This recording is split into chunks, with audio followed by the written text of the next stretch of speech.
and welcome to the TMC Newsroom. My name is Rich Tehrani. Thanks for watching. We're here in San Jose. On our program is David Friedman, who's the CMO of Narus. Hello, David. Good morning, Rich. How are you? Great. Thanks for being on the program. My pleasure. So I was hoping you'd start off by telling us a little bit about Narus and what you're doing.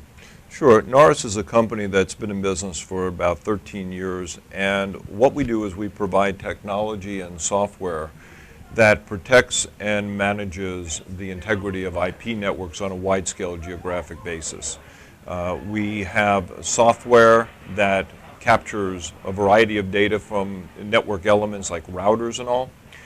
We process that very intelligently, and we go through our mathematical formulas, the dynamic analytics as we call it, which is where we have our patents, and we enable companies and agencies and others to look at what's happening on the network.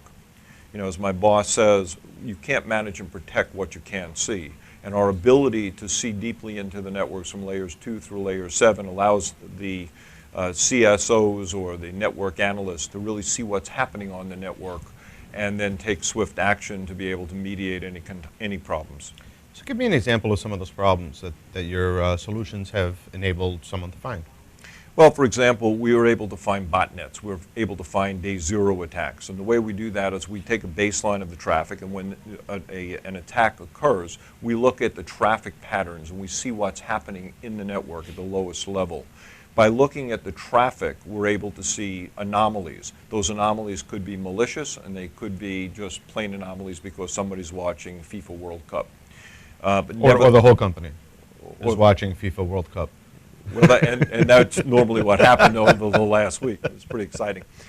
Nevertheless, you want to be able to see what's happening in that network, and by looking at the traffic patterns, you can actually enable the CSOs and network operators to take a look at what's happening with the traffic. And by looking at the traffic, they can see where the anomalies are. And usually you can pinpoint with a really sharp CSO or network analyst exactly where the problem is, and you can see botnet or day zero attacks which don't have a signature and don't have a footprint.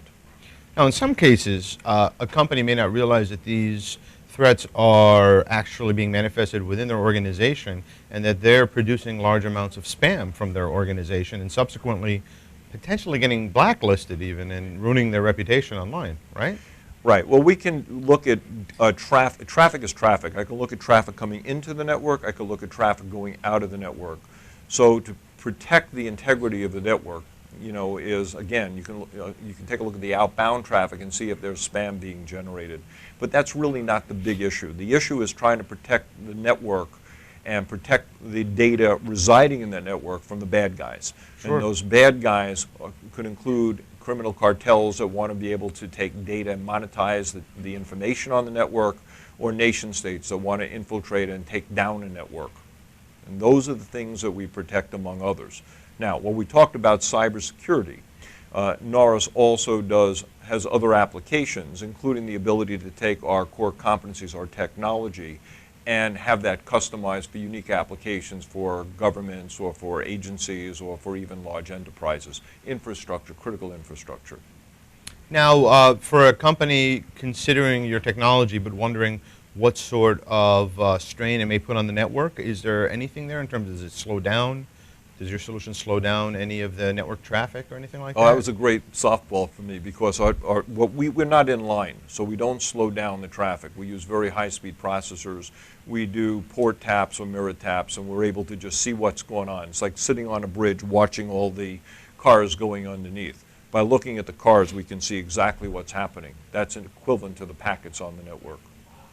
So deep packet inspection as well? It's part of deep packet inspection, but we go way beyond deep packet inspection. What we do is take a look using our patents, and our patents relate to the analytical framework of what's happening in the network. We call that, we basically look at the dynamic DNA of the network.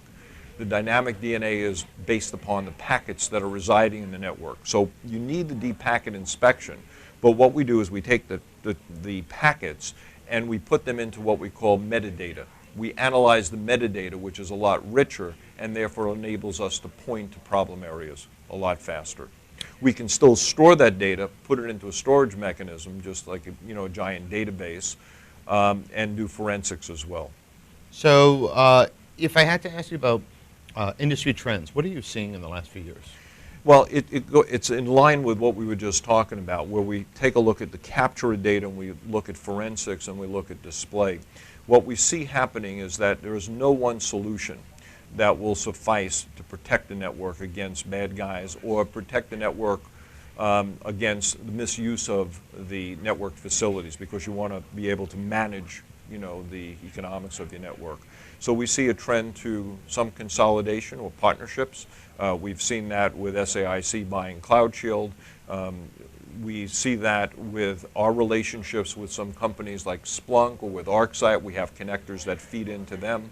But we see the development of this ecosystem to be able to attack the problems, wherever they are, be it traffic problems, be it revenue leakage problems, be it cyber protection problems, but do it in a very concerted effort.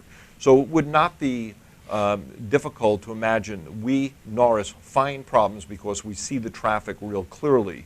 We put that into a really detailed forensics engine, and we basically can visualize it through like an ArcSight event manager.